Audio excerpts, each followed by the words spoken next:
क्या हो पहचानो तुम क्या हो तुम क्या हो तुम क्या हो पहचानो तुम क्या हो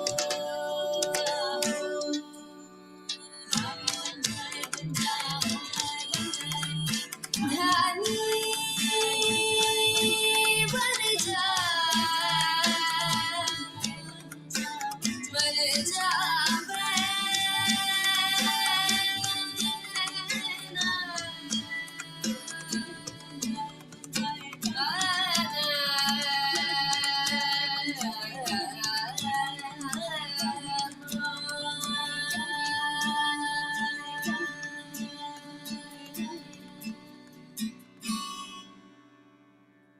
सांस को अब नाए ध्यानी बन जाए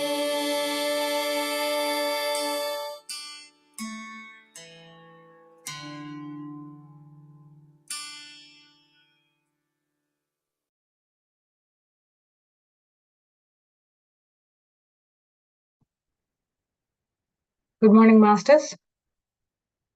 Thank you all for taking time to join. And welcome to day 19 for the power of now.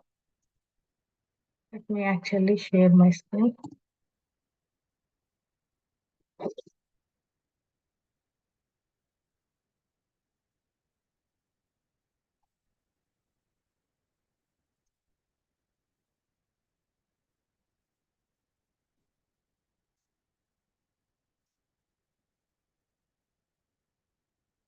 Now I hope you can all see my screen. So today we'll start chapter 9. The chapter 9. We'll continue with the chapter 9, which talks about beyond happiness and unhappiness, there is peace. So primarily in this chapter, we'll talk about using and relinquishing negativity, how that's happening, and how compassion works for us to be beyond happiness and unhappiness, and also towards a different order of reality. So first, let's start with the first one, which is understanding and relinquishing negativity. So here the author is first trying to highlight the negativity. So negativity happens primarily, negativity is like a resistance. So sometimes the resistance, it primarily triggers an pain in the body, and with the pain in the body, it can result to intense negative emotions that could be like anger, depression, and also grief. So once you identify some form of negativity in the body, you do want to let go of it. And on a deeply unconscious level, you actually do not want to stay into a positive change. So you're not looking out for a positive change because you're so much connected with the uh, negativity or the negative energy. And also, right, negativity is totally unnatural. It's not at all natural. Primarily, if you look in the nature, right, no other life form or no other no other organism or no other form on the planet Earth knows negativity. Only human is the only form that involves negative thoughts, then with the violates the laws, poisons the earth, and sustains it. So just think about it, right? When we look at the flowers or when we look at plants or any animals outside, so always they are so happy in the moment. Like you never see a flower that is so dull and gloomy. Always the flowers are happy, the trees are natural state. And if you also look at animals, right? Sometimes the animals also they start fighting with each other. For example, duck, they start fighting with each other, and within a few seconds, the ducks can again get back in their own state, be in their own peaceful state of uh, energy. So this negativity is primarily linked to human beings. And when we look at animals and see, we need to primarily understand that they are teaching us acceptance, accepting what it is, surrendering to the now. So primarily they teach us to be yourself, to be real. So they do not try to imitate, or they do not try to create problems for other things. They are primarily within themselves trying to be in the moment and understanding and being in the now.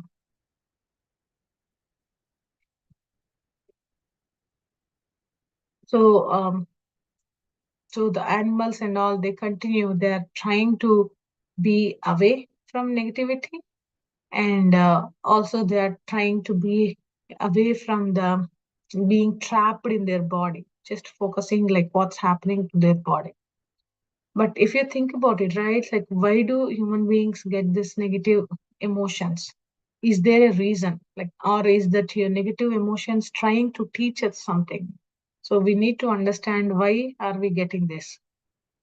So primarily recurring negative emotions do contain a message that there is something that is not working. It could arise because our state of our level of consciousness is changing. So even the level of consciousness, and it may also mean that we need to be more present.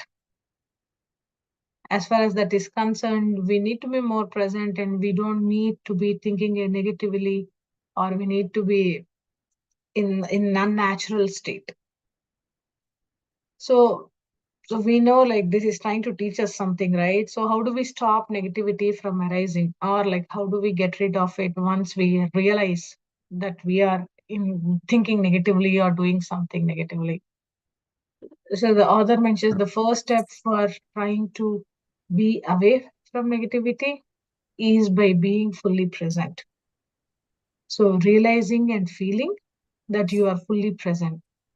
And whenever you notice that some form of negativity is coming within you, just look on the negativity and try to tell yourself, like with some affirmations.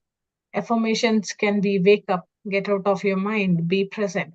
So trying to restate to your mind that you have to be away from negativity. So being fully present, or with some affirmations to be in the present moment. So they can definitely help to come out of negativity. And also doing an imagination. So imagine yourself like a glass which can help pass through things. So imagine being a transparent to all the external causes of negativity that's happening. So whenever you are transparent, so when there is an anger or resentment or negative energy coming, you just let that pass through without showing any emotion or without showing negativity. So instead of having the resistance, you just let your emotion, it should be happening, right? Like you just hit the things and they happen naturally, they'll be passing through you. Okay. So now we know like different ways of why this happens, but from an acceptance perspective, I think this is the most important thing author is hitting in different sections of this book most of the time. Acceptance. So increasing the acceptance and accepting and being in every moment. That's the most important thing where you can be in the moment, away from negativity, and you can. I mean, that is also actually enlightenment. That's what other refers to, right? So primarily being in that moment and being in the current state can help us be away from negativity and be more into the positive state. Mhm. Next, we'll also talk a little bit about compassion. So when we look at compassion, right? So imagine if we are like a lake, so like a lake or a body of water on the earth. So we're not just the surface of the lake, right? So we are also something that is underneath the lake. So you are also own your own depth. You also own the absolute stillness. Similarly, human body is or human body and emotions. It's not just external things or some things that are outwardly present. It's also all our inner feelings that are important. The inner feelings and what we enjoy, how we play with our inner feelings, how we create new things, how we appreciate the beauty. All of this together, it makes ourselves. But then, though it may, so our inner personality is made of all of these things, we got to be careful that we don't need to attach ourselves with any of this, though it is made of all of this. So when you become attached, that you also become like remote from other human beings. So primarily, if you become attached and think that, okay, I am this particular body or I am creating this particular form and appreciate, so you are actually trying to go away from your other fellow human beings, and you are changing the relationship between you and others. It's primarily based on the awareness of being. When you are totally thinking about yourself and being all the way in, not in present, and not in awareness of your relationship, so that's when you are actually losing or going away from being compassion. So, and compassion is also primarily awakeness between you and all the between human body and other creatures. So it's awareness of a deep bond between yourself and the all other creatures. So there is a total equality between you and every other creature. So one of the most powerful ways to increase compassion is meditation, what we do daily. So meditation will help us profoundly connect deeply with us, and it can also help us to get in uh, connection with our form, to go away or to take us away from the form, from the name, from the illusion, from all the physical things, all the mind made things, what we see. It can help us to take away. So I think meditation is one best way where we can go, where we can be more compassionate to everyone else. And the realization of this compassion, your true nature, is the most important thing. Realizing of this deathless dimension, which is your true nature, is the other side also of the compassion. And then, what are the other things as a part of compassion you see? So, key thing is miracles of healing. So, healing does happen when you are compassionate. The healing does happen not just within you, but also that can help increase your consciousness state. That can definitely happen with you. And also the realization of the dimension, that's the other side of compassion. So, masters, the key thing is as we do more meditation, we can be in a more compassionate state with our fellow living beings on the earth. That can enable us to get into more awareness of the being.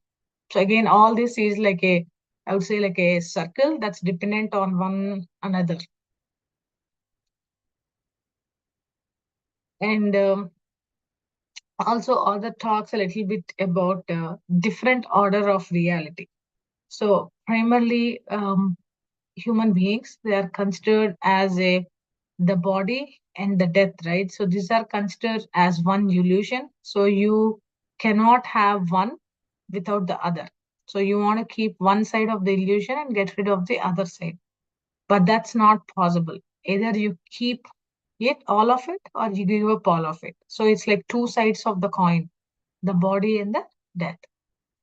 But again, right, you cannot escape from the body, nor can you go away from it, because the body is incredible perception of your true nature.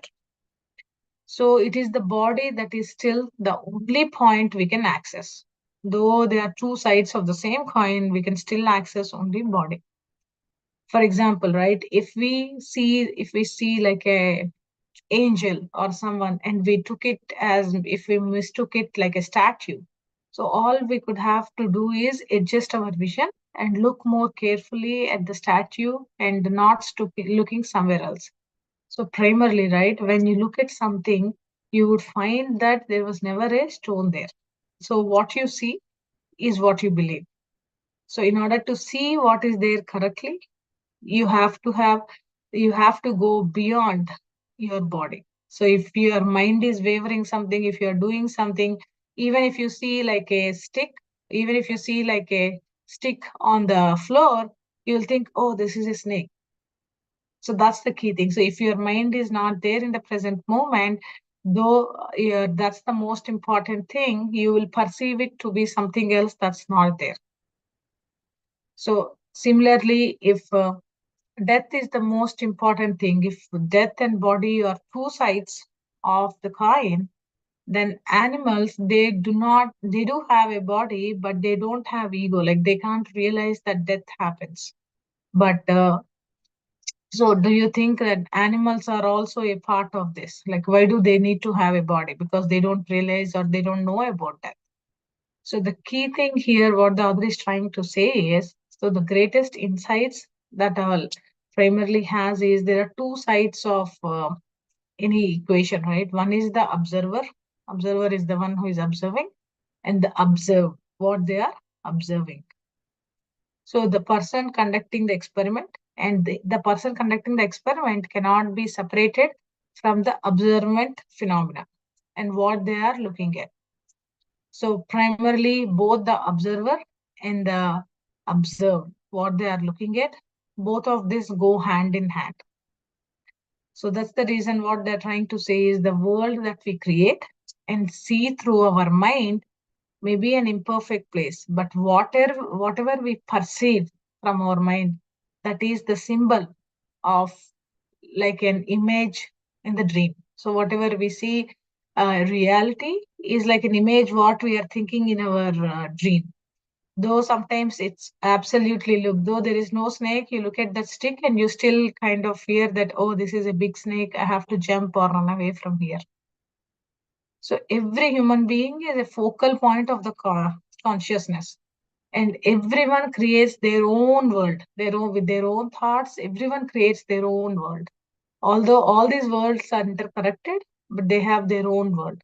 So highly conscious beings who are aware of their connectedness with the source and with each other, they would easily understand that all the worlds created by everyone, like for example, what human beings see, what plants, what other animals see, all these worlds created by everyone, they are ultimately, there is only one world.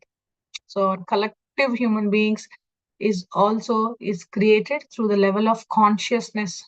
The level of consciousness is nothing but what we think and what we realize with our mind. So the world, as you see, right, it's largely a reflection of the egoistic mind, what we think in our mind.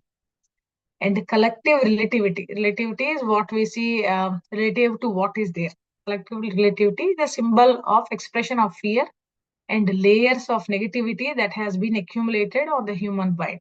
So that's the negativity impact will have an the impact of negativity, what we saw, will have an impact on the way you are compassionate, and it will also have an impact on what you see or what you perceive in the world. So when majority of human beings in the world, they are free from their egoic mind and they're much more peaceful and calmer, then this changes like all the creation for the entire world. It shifts the planetary consciousness. The same thing what Buddha also said once, right? That every tree and every blade of the grass will eventually become enlightened to the same truth at some point of time.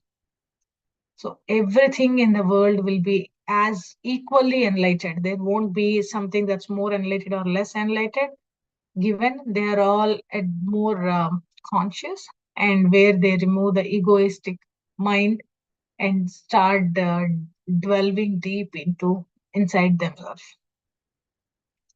So the primary task here is to awaken ourselves out of the identification with the form.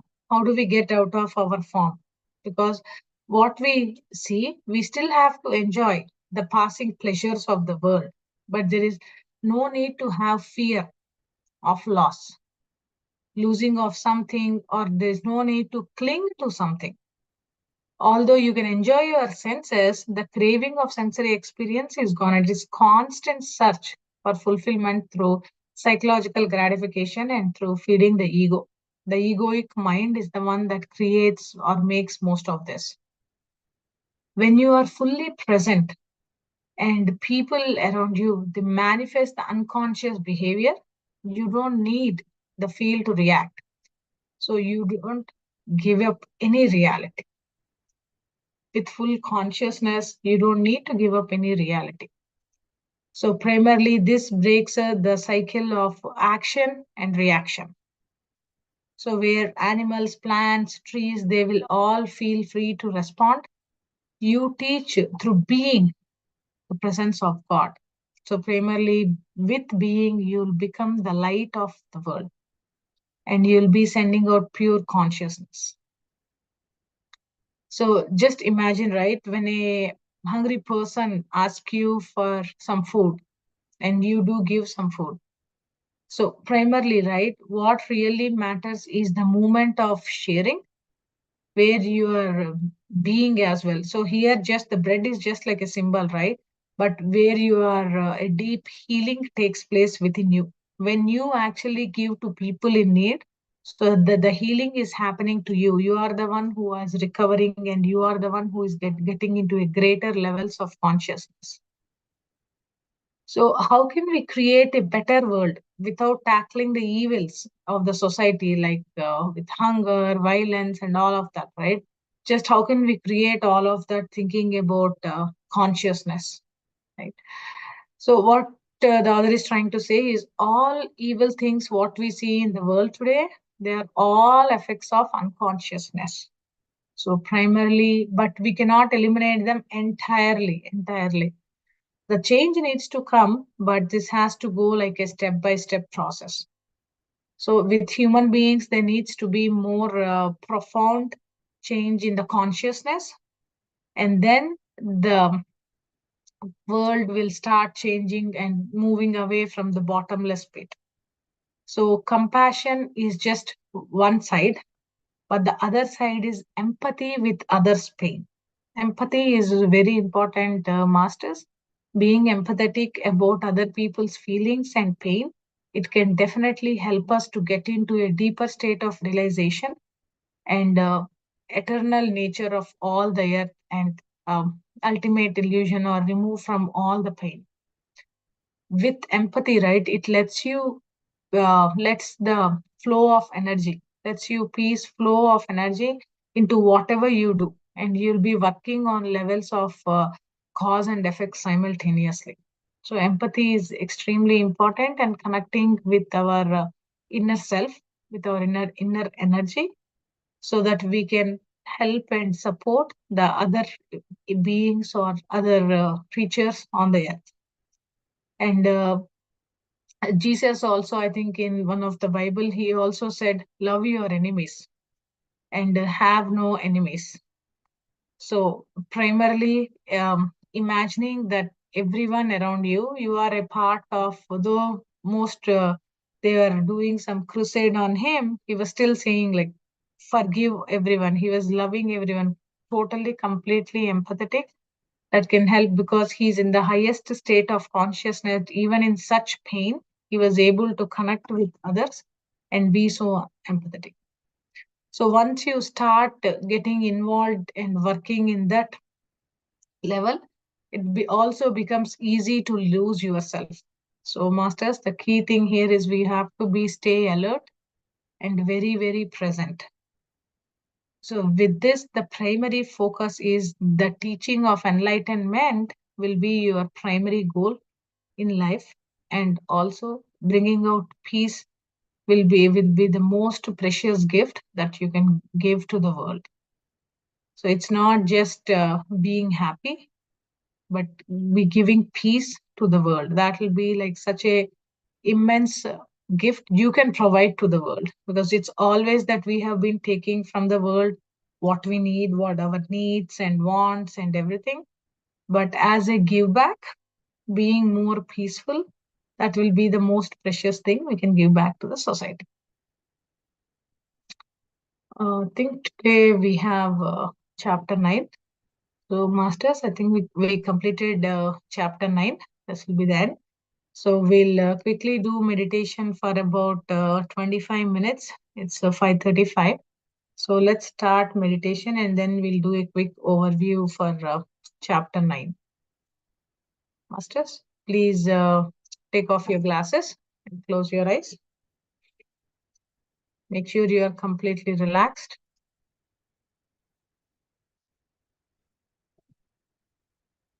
No stress.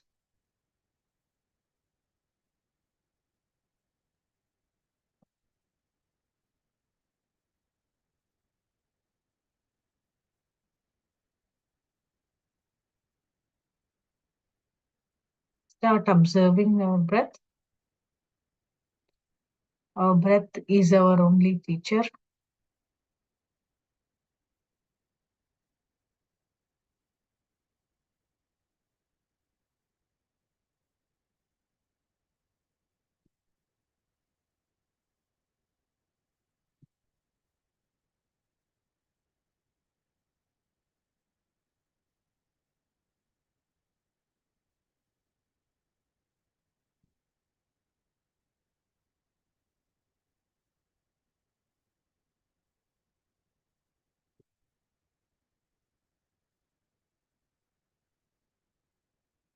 Let's accept ourselves and everything happening with us.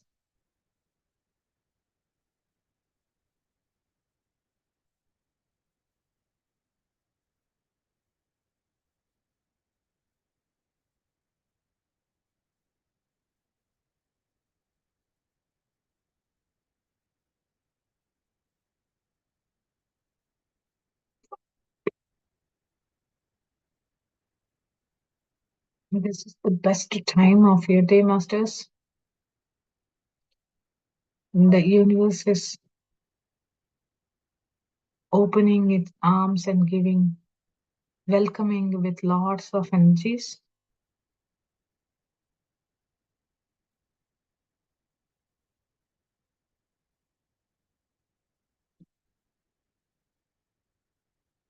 Let us be with your breath, Masters. Be with your breath.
Last 2 minutes, masters. Be with your breath.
Last 1 minute, masters.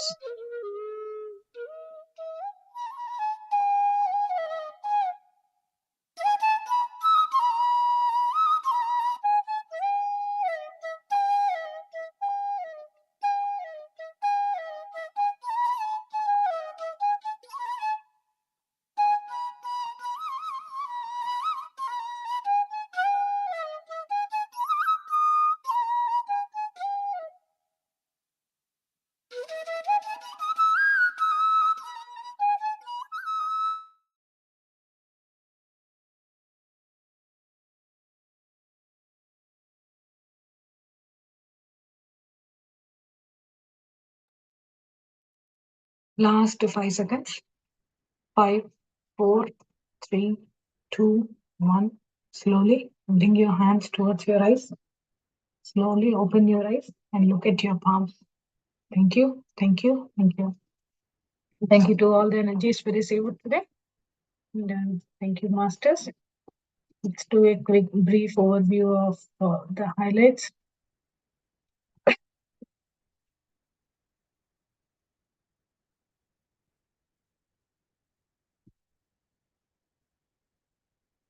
Um, so today we did chapter 9. Beyond happiness and unhappiness is the peace, the second part of the chapter. So the key highlights for this chapter is negativity. How do we stay away from negativity? Author mentioned 2 ways, actually 4 ways. The first one is trying to be more aware or being in the present moment, and then with affirmations, trying to attain attention, pertaining or bringing your attention back to present, being here and now. Wake up from being negativity. And the third way is to get the feelings, identify ourselves with the feelings of being transparent, and let all those negative thoughts or moments go through you, and nothing will be connecting towards you. Along with staying away from negativity, the other also spoke about how do you stay alert and be in the present moment, so that you are more compassionate, not just towards others, but towards yourself. And that can help you primarily build a much more flowing kind of energy. And that can help to give a total equality between you and every other creature. In addition to that, I think the key thing Other was talking about is empathy with others' pain, so that that can let your peace flow into whatever you are doing. And the most important purpose of our life is to teach enlightenment and spread enlightenment through meditation. And also, giving peace back to the world is the most precious thing we can give back to the world for whatever we are taking. So that's all, masters, for today's highlights. And thank you all. Thank you very much for joining, and try to practice some of these today. And hope you all have a great day. We'll see you back again tomorrow. Thank you all.